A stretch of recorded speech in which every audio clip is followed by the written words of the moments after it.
Eu tenho que confiar e crer de que por mais que as coisas não aconteçam, frustrem as minhas expectativas, gerem desencorajamento, frustração.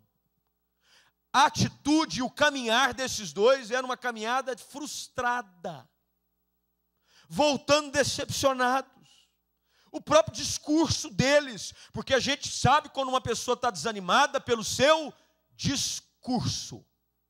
Quando você pergunta como é que vai as coisas lá no trabalho, como vão as coisas lá em casa, como é que vai a coisa lá na igreja, o discurso dela diz tudo.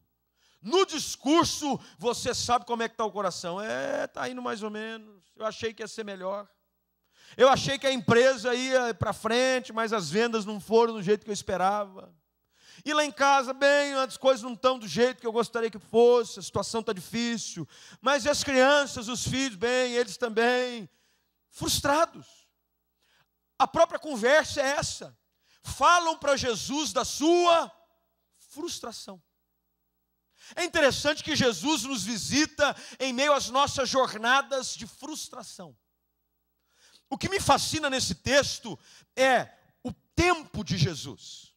A maneira como ele vai até os discípulos que estão indo na direção errada. Porque o interessante nesse texto é que eles estavam saindo de Jerusalém e no final do texto eles estão voltando para Jerusalém.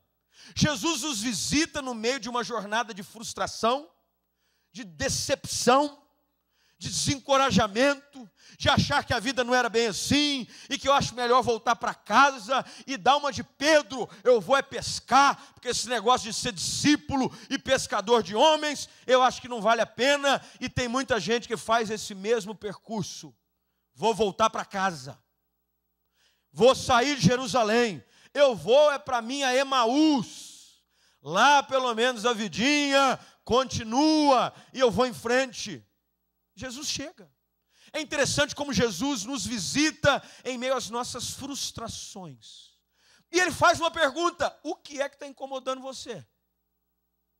Qual o problema? E aí a gente tem que fazer como esses dois, contar para Jesus o que tem nos incomodado. Você não está sabendo não, Jesus? Onde você anda, hein? Você não está vendo as coisas por aí lá do céu, não, é? Como é que está? Está precisando ir no oculista, hein? Não está vendo o que está acontecendo na minha vida? Olha que interessante, porque um deles, chamado Cleopas, responde dizendo: és o único que não sabe, a igreja inteira sabe o que eu estou passando. Lá no bairro, no meu trabalho, todo mundo sabe o que eu estou passando. Você não sabe? Da minha frustração, daquilo que eu esperava, do Jesus, o varão nazareno, poderoso em obras e palavras, foi condenado. A minha esperança estava nele, e ele foi. Estão dizendo por aí que o viram, mas pode ser história de pescador. Algumas mulheres que andavam conosco foram até o templo, disseram que o corpo dele não está lá. Alguns dos nossos colegas também disseram que ele apareceu a eles, mas ainda não o... Olha o que diz o versículo de número 24. Ainda não o viram. Diz que vai melhorar, diz que ele está no controle, mas eu ainda não vi nada acontecer. Frustração. Expectativa frustrada. Esperança. E algumas coisas vão sendo produzidas na nossa vida quando nós estamos frustrados. A primeira ideia é que a gente fica cego. Quando a gente está frustrado, Jesus pode aparecer no meio da nossa jornada. E a gente está tão cego pela decepção e pela frustração que nós nem sequer reconhecemos a sua presença. Não reconhece. Jesus está conosco. Aqui é uma aplicação maravilhosa de que ele é Deus conosco. O que ele disse aos seus discípulos: eis que estarei convosco todos os dias. Todos eles. Aqui há um cumprimento dessa promessa. Jesus conosco em meio às jornadas de frustração e decepção da vida.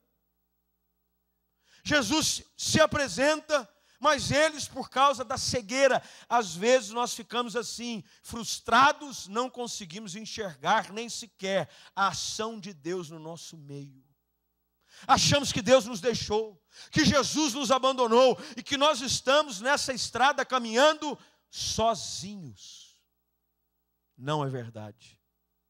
Ele está conosco. Em meio às nossas jornadas, em que achamos que tudo saiu errado, porque nós temos a tendência de achar que o nosso plano é o plano perfeito. A gente planeja tudo. Quando começar isso, vai fazer desse jeito, vai fazer daquele jeito e tal, e aí você só ora para Deus assinar o projeto. É igual assim alguns projetistas que ainda não têm autorização para assinar um projeto, ele apenas pede para um arquiteto ou para um engenheiro, apresenta a planta e diz, assina aí. O projeto é meu. Executa do jeito que está. Então, uma maravilha. A gente só pede para Jesus, assina aí. Dá um endosso. Aliás, faz uma rúbrica em todas as páginas, para assim o senhor não querer mudar nenhuma. Nós agimos assim. Queremos apenas que Deus endosse o nosso plano. Agora, o coração do homem pode fazer muitos planos. Mas o que o provérbio diz? Mas a resposta certa vem dos lábios do Senhor.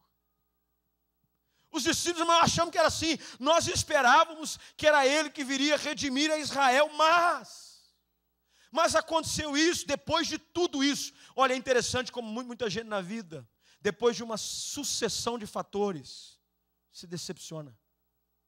Frustrado no casamento, frustrado na vida espiritual, na carreira da fé, frustrado na profissão, porque achava que ia ser de um jeito, e a gente está exatamente aqui no verso de número 21. Mas depois de tudo isso, não tem mais esperança, porque olha a conjunção do verbo, no verbo 21, nós não esperamos mais, nós esperávamos. Olha que coisa interessante. Não é assim que está na sua Bíblia, não? Como é que está no versículo 21? Nós não esperamos mais. Porque depois de tudo isso, só pode ser mentira. Não vai dar certo. Nós esperávamos que a coisa fosse acontecer. A frustração faz isso, rouba a nossa esperança. Quando uma sucessão de fatos que fogem do nosso controle, achávamos que aquela porta ia abrir, ela não abre, ela está fechada. Você já fez milhões de preenchimento de currículo. Foi em RH, RY, você foi todos os R da vida. Você já preencheu, já fez 300. Tem gente que já está especialista em fazer entrevista. Ele está melhor que a Marília Gabriela. Ou o Jô Soares, entrevista é com ele mesmo. Faz entrevista a semana inteira. Mas a porta não abre. E você diz, mas depois de tudo isso, eu já não espero mais nada. Eu estou aqui na minha estrada de Emaús, frustrado, decepcionado. Eu vou deixar Jerusalém, que tem um significado e uma tipologia. Na teologia nós usamos essa expressão, tipologia, lugar de Deus, presença, cidade santa. Nós deixamos Jerusalém e vamos embora. Esse negócio de ser crente, de orar, não está com nada. Eu vou para Emaús, eu vou voltar para a minha velha vida, eu vou voltar para a minha velha prática, eu vou juntar minhas coisas, porque eu já não espero mais nada. A frustração rouba a nossa esperança. Talvez hoje você esteja assim, você está assim desesperançado. Algumas coisas aconteceram, como no versículo 21, depois de tudo isso.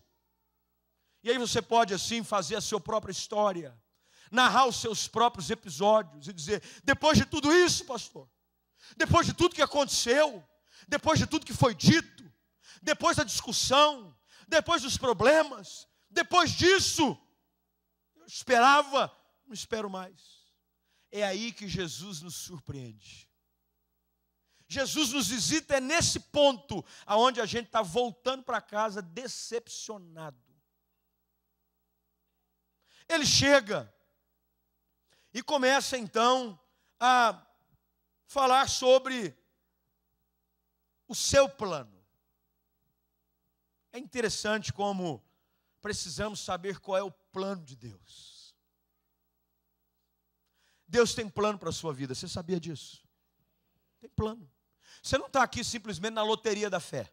Nós vamos rodar aqui uma rodona grande. Lembra aqueles bingão grande que roda uma roda? Qual o seu número?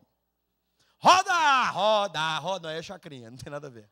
Eu já ia falar outra aqui, você roda, roda é chacrinha. Deixa lá a buzina do velho.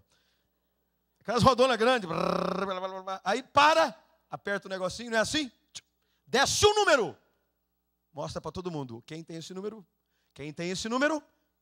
Foi sorteado. Você vai ser abençoado hoje. Deus tem um plano para a sua vida. Vá para casa em paz. O resto que se lasque. Não é assim, é.